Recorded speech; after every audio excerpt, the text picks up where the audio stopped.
We're talking about having a summer to remember, a summer where we're thinking of small verses of the Bible, short, that are easy to remember, that we could store away. And as we store them away, they'll help us to have right thoughts about God. And the one we're looking at this morning is from Luke 6:36. Be merciful, just as your Father is merciful. In the Bible, mercy is compassion. It's not a feeling in the Bible as much as it is an act. Mercy in the Bible is something that we do, not something that we feel. And it's God's nature to be merciful and to act with compassion. The verse that we have here, it comes from a verse we find in the Old Testament. It begins with the golden rule, which is, do to others as you would have them do to you. This is the golden rule, and it's the most radical expression of mercy in human writings. We have these kind of metal rules. The iron rule by Julius Caesar. I came, I saw, I conquered. The silver rule was Rabbi Hillel, and that was more the rule that governed Judaism. What is hateful to yourself, do to no other. And then comes the most radical expression, the golden rule from Jesus. Do to others as you would have them do to you. The Old Testament foundation for this is from a verse in Leviticus, and it says, do not seek revenge or bear a grudge against one of your people, but love your neighbor as yourself. I am the Lord. And you can see, it's telling us not to do something that we would not want to be directed toward us. Nobody wants anyone to bear a grudge against me, so I won't bear a grudge against you. It's replaced, though, by the golden rule we see, which is do to others as you would have them do to you, which is really about treating others as you wish they would treat you. It's fairly straightforward. It's not simply a command to avoid unfair treatment that you wouldn't wish for yourself. It's a command to give the same sensitive consideration to others that one might want others to give. It's really about being sensitive to one's preferences. Once you imagine, maybe you invite me over to eat.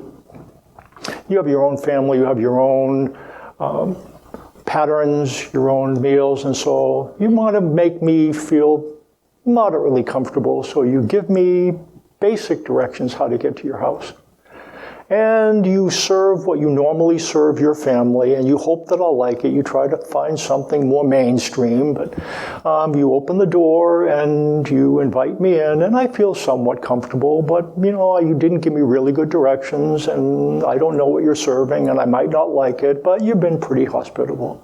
There's a love in that, but the love that Jesus is talking about is one that zeroes in on preferences. So what it would mean is this: you give me really good directions to your house. You ask me what night I'd like to come over, what time I'd like to come over. Then you inquire of me, you say, do you know how to get there, Mike, now? You have the directions, do you have GPS, you know how to get here, okay. And Mike, what would you like to eat? And you find out my preferences, and you zero in on them. And then your family says, Mike doesn't eat food I like. And you say, well, we're gonna cater to what Mike wants tonight. We're going to do what would be what he would want. That's the kind of love that Jesus is describing here. Jesus applies this rule not to how we feed others necessarily, but how we treat others. What Jesus says, if you love those who love you, what credit is that to you? Even sinners love those who love them. And if you do good to those who are good to you, what credit is that to you? Even sinners do that. And if you lend to those from whom you expect repayment, what credit is that to you? Even sinners lend to sinners, expecting to be repaid in full. But love your enemies. Love your enemies. Again, love there is not an emotion. It's an action, something you do. Love your enemies. Do good to them. And lend to them without expecting to get anything back. Then your reward will be great. And you will be sons of the Most High God, because He is kind to the ungrateful and wicked. And here's our verse. Be merciful, just as your Father is merciful. I think it makes sense to us. There's nothing supernatural, but he says it pretty straightforwardly. There's nothing supernatural. There's nothing evidencing divine influence if we love those who love us. If we do good to those who do good to us. If we lend to those from whom we can expect repayment. Jesus is talking about a standard where we give, we love, we do without strings attached. Why should we apply this standard to our dealings with people? That's what Jesus is encouraging them and us to do. Why would we do this? Do good from someone that we really can't expect to reciprocate, to lend us money in return. And here's what it says. God is kind to the ungrateful.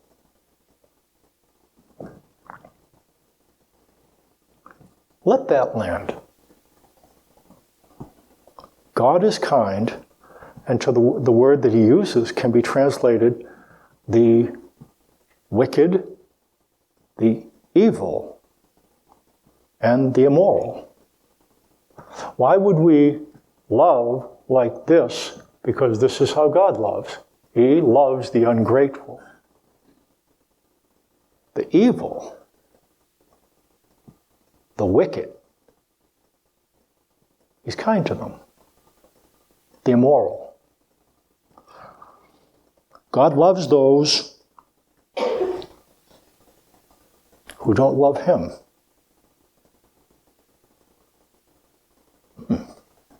God does good to those who don't do good to him. And he commands us to do the same.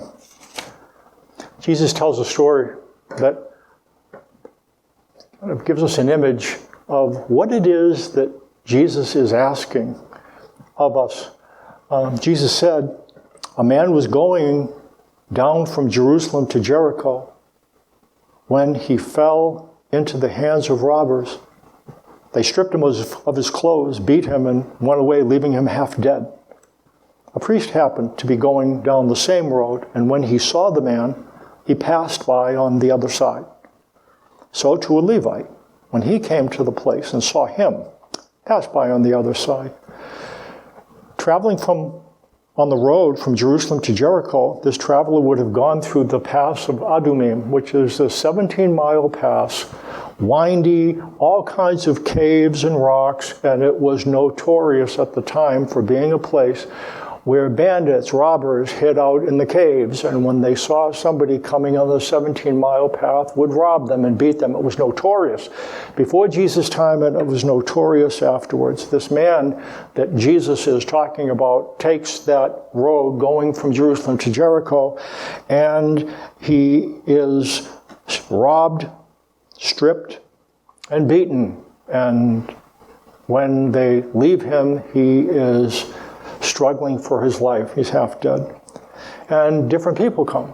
Jesus, as he tells the story, the first was a priest who was serving the priests in Israel at the time. They would serve for 2 weeks in the temple, and then they would go home. They had other jobs other than being a priest, most of them. And so this priest has been serving. He did his service, and now he's going back to Jericho, where a lot of priests lived. And he, representing the most pious, most religious people of his day, Jesus says he came by, and he passes by. Now, we don't know exactly why he did that. Maybe he didn't want to become unclean, ceremonially unclean, because this guy was bleeding, or maybe he was afraid there was maybe some rules, we don't know. But at any rate, what happens is he doesn't stop to help him. And then a second Jewish religious leader comes down the road. He's a Levite. Now, Levite, they are more priestly assistants. Priests are the ones who kind of are the highest, and those who don't have quite the right lineage. They come from the tribe of Levi, but not from the line of Aaron. You have to be in the line of Aaron to be a full-time priest. So he's more a priestly assistant. Anyways, he does the same thing. He travels by on the other side. And then these would be the ones who you would expect to help, and those listening to Jesus are puzzled by this. And then they hear about the third individual who comes, a Samaritan, as he traveled, came where the man was, and when he saw him, took pity on him. He went to him and bandaged his wounds, pouring on oil and wine. Then he put the man on his own donkey, took him to an inn, and took care of him. The next day he took out 2 silver coins and gave them to the innkeeper. Look after him, he said. And when I return, I will reimburse you for any extra expense you may have. Jesus asked the question, which of these 3 do you think was a neighbor to the man who fell into the hands of robbers?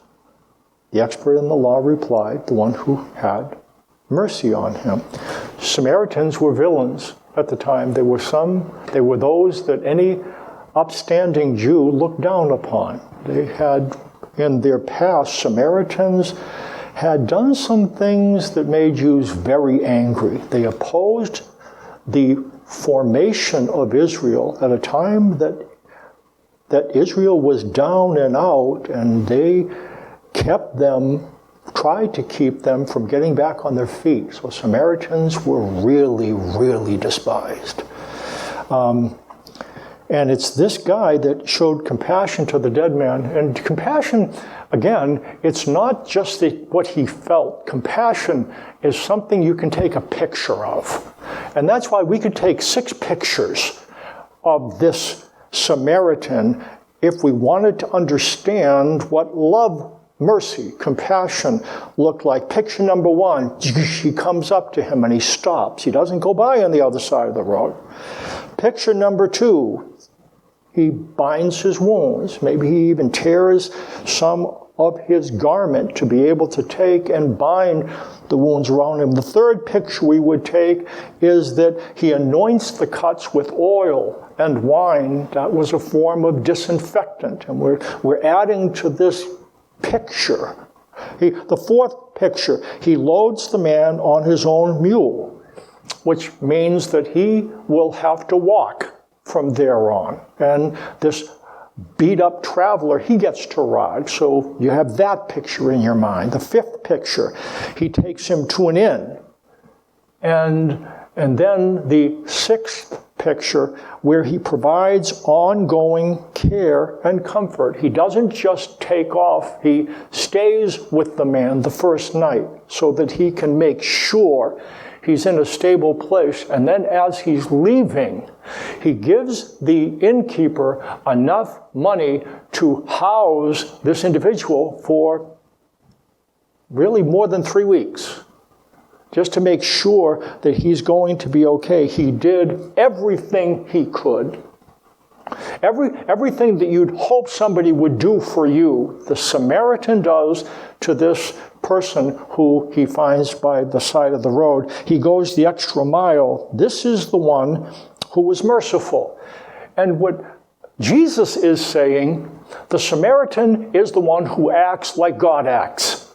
This is the way God is like, not just to the good, but surprisingly, even to the ungrateful and the evil and the wicked and the immoral.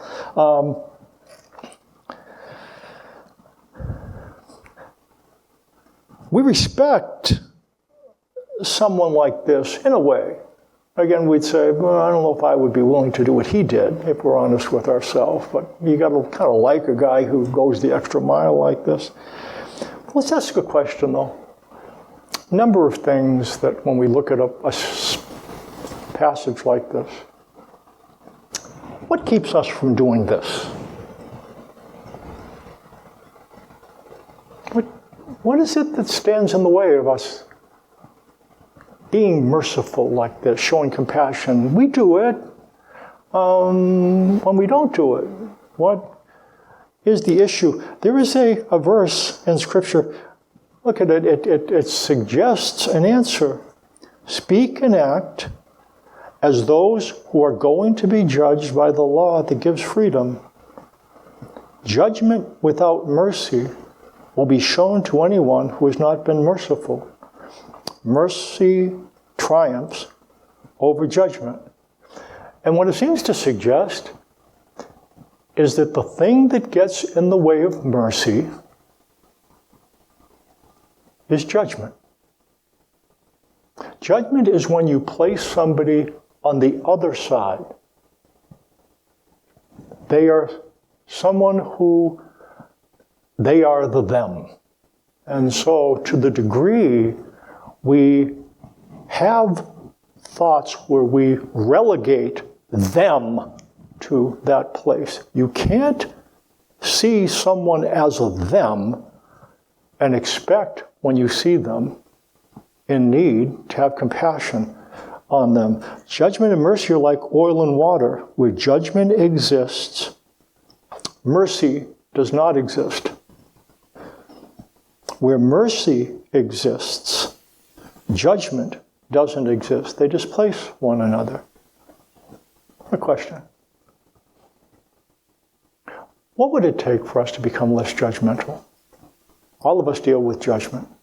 We place them on that side.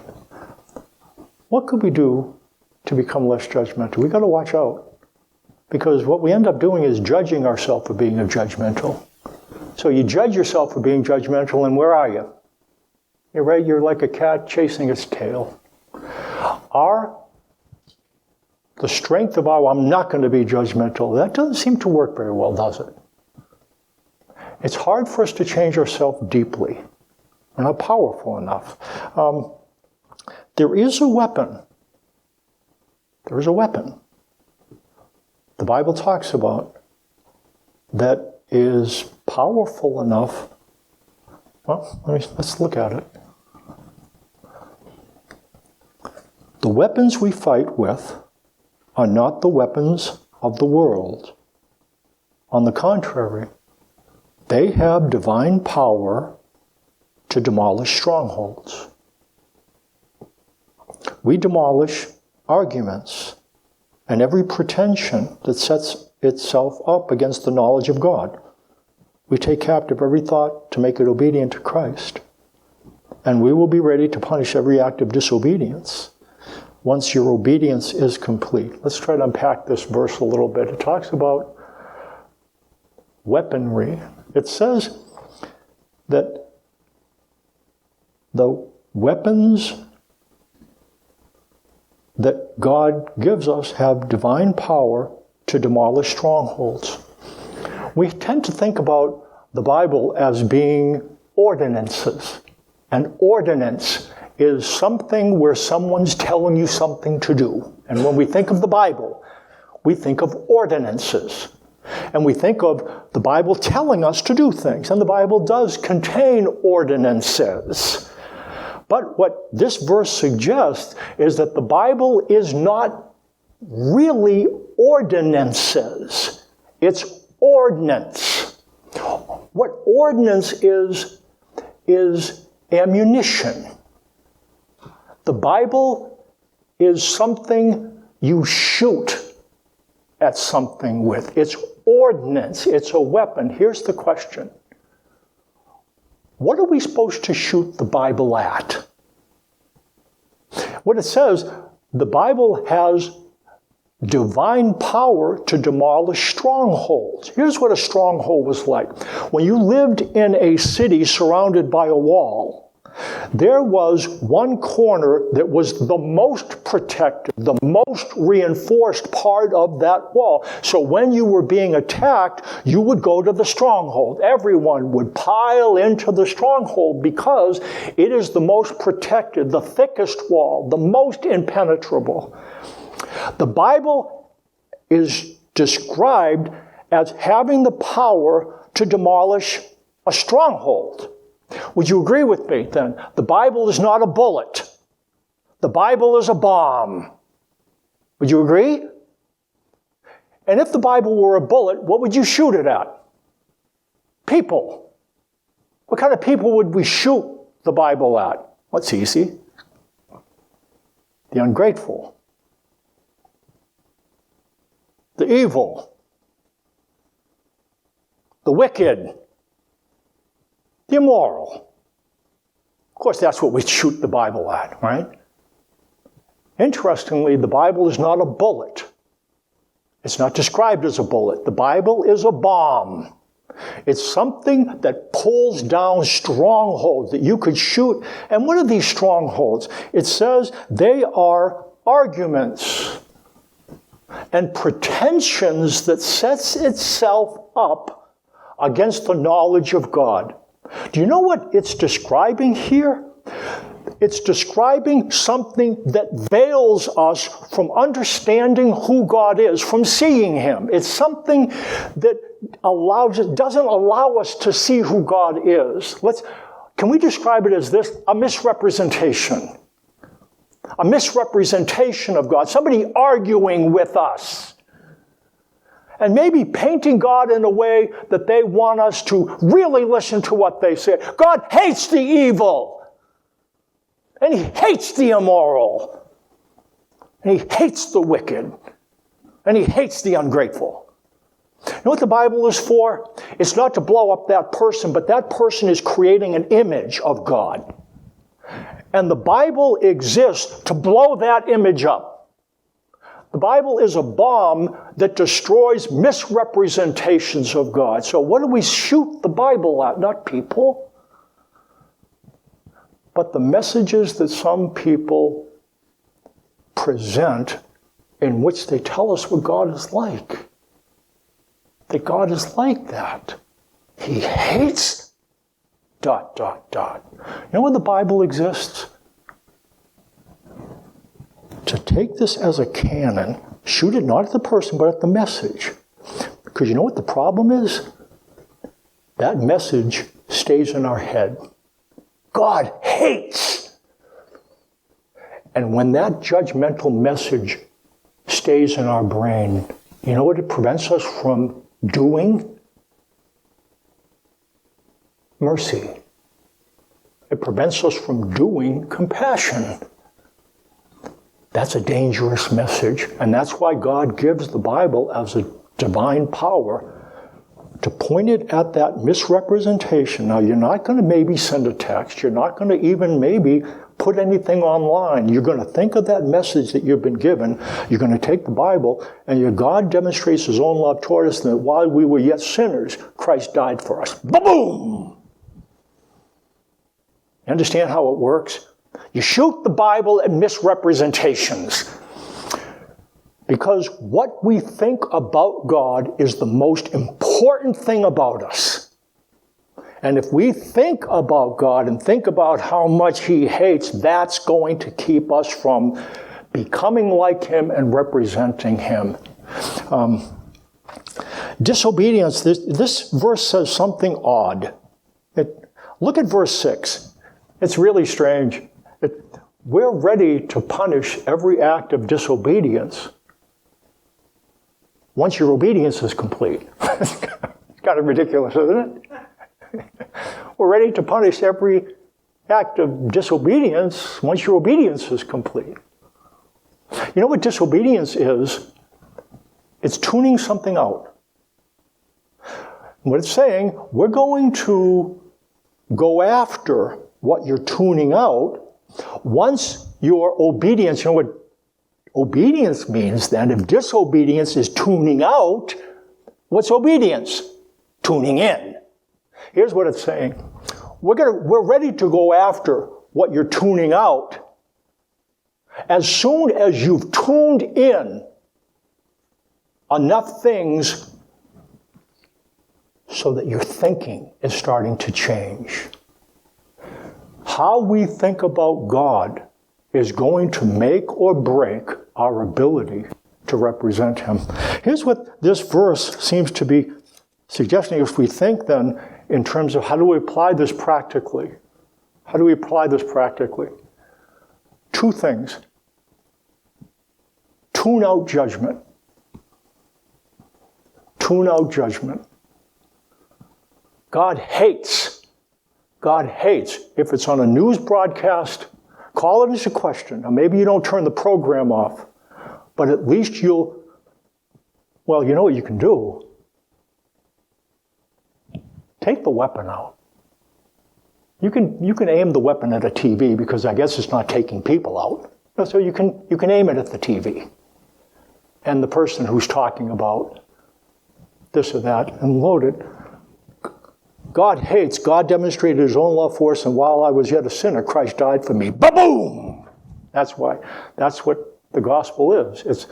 It's a way to deal with misinformation. So, if you're listening to the program, shoot the weapon or turn it off. Why? Because judgment gets into our brain and it keeps us from being able to be merciful. Now, this is not going to be something that's going to change all of a sudden. All of us deal with this. All of us deal with judgment. What do we do about it?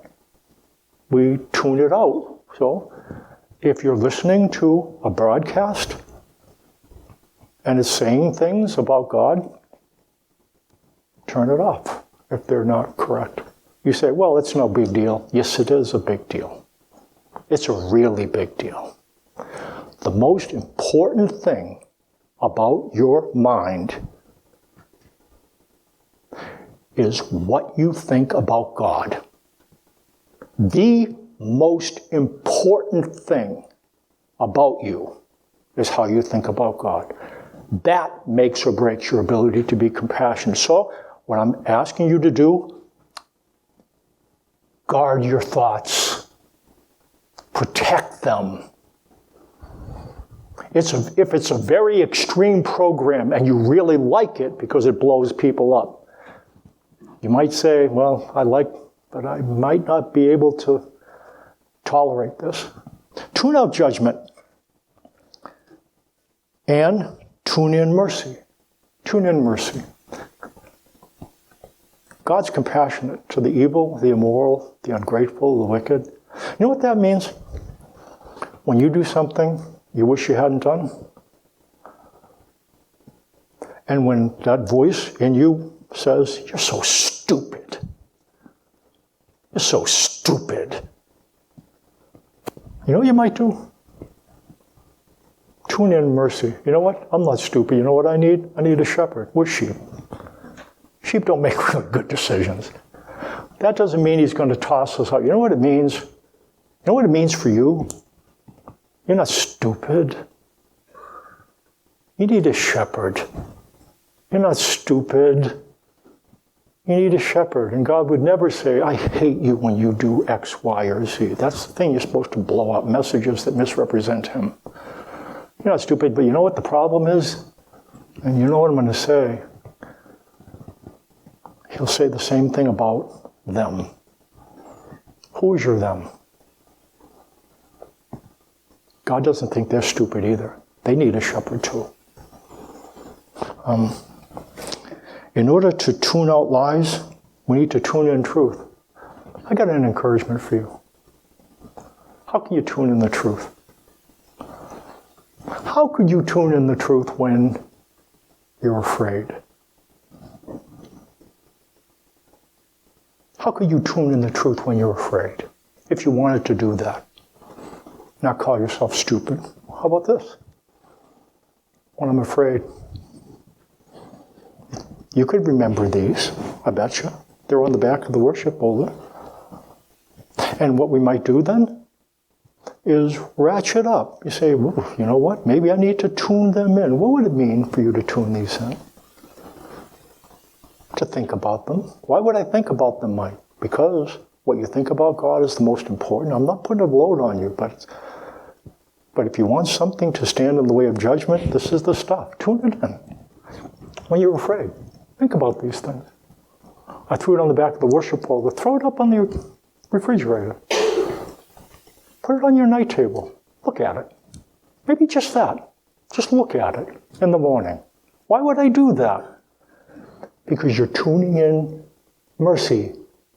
And as you tune in mercy, it becomes something that can help move us from judgment to mercy. So when you're afraid, be still and know that I am God.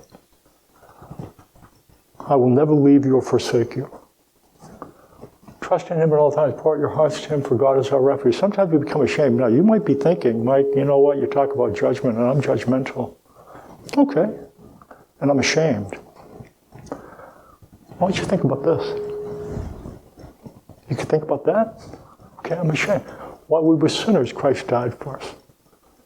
We're pointing our finger at others, Christ died for us. He's able to deal gently with those who are ignorant and are going astray. He knows we wander. And you know what He wants you to think about? Not how much He hates you.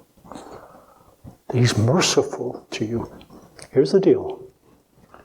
If we apply mercy to ourselves, you know what's going to happen? It might not happen quickly. We apply mercy to ourselves, it's going to start to come out of us towards others. It's the way it works, but we've got to get it in here.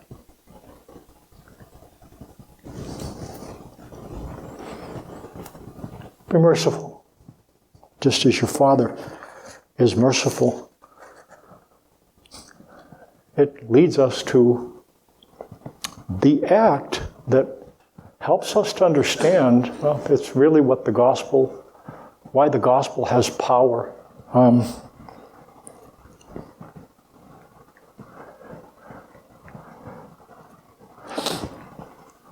Here we go. There it is.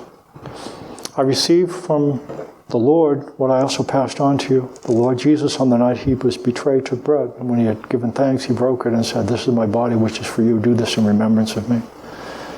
In the same way, after supper, He took the cup, saying, "This cup is the new covenant in my blood. Do this whenever you drink it in remembrance of me." You know what He wants us to understand? Like, while we were yet sinners, Christ did this. And Jesus died for ungrateful, evil, wicked, immoral people. You know why He did that?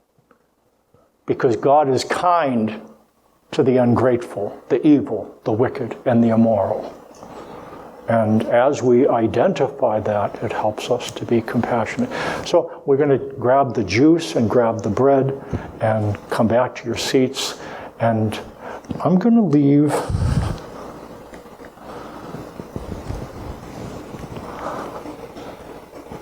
this verse up.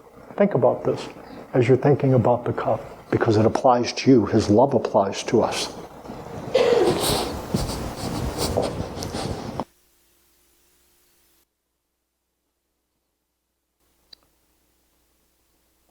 He took the bread and He said, "This is my body broken for you." And He took the cup and He says, "This is the new covenant in my blood, shed for you and for all men. Take and eat and drink and think about not only what He did, but when He did it. While we were still sinners, Christ died for us. Take and eat and take and drink."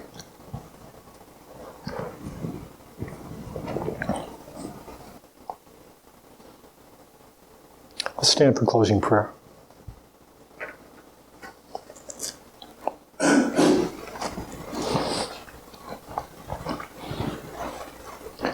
God, I pray that little by little, thought by thought, that You'd help us to tune out judgment and tune in mercy, so that we can be sons of the Most High, because You are kind to the ungrateful and the wicked.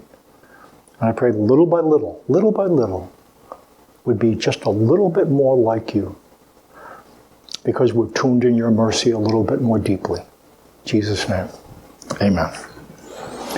I'm glad you were here. We'll continue the series next week, and we'll think about when we're worried next week.